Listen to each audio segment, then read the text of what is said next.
Samantala mga kabalita, may abiso po sa mga customer ng Maynila at kinig-kinig tayo at ipon-ipon na rin po ng tubig dahil ang balita ho natin ilang lugar dito sa Metro Manila ang mawawala ng tubig. Naku, weekend pa man din. Oo nga. Kabilang po dyan ang ilang barangay sa Las Piñas simula bukas, September 30 hanggang October 1 sa linggo sa mga piling oras.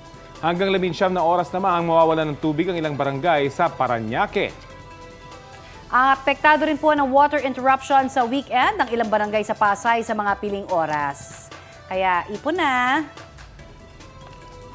Balita ko, may tututukan kayo tuwing 11 a.m. sa GTV.